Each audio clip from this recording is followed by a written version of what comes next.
দাদা আর একবারও বললো না আসো, কি করে যাই বলো?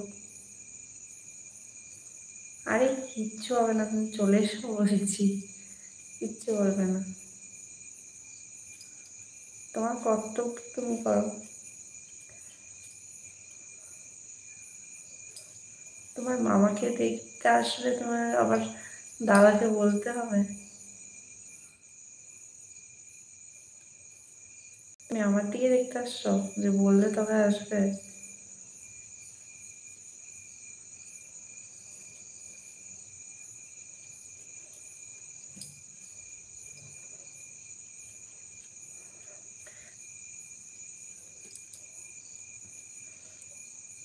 সে ঘুমাচ্ছে, তুমি যদি এসে তার কাছে বসো বা দাঁড়িয়ে থাকো, সে মানে দেখে অবাক হয়ে যাবে ঘুম থেকে উঠে।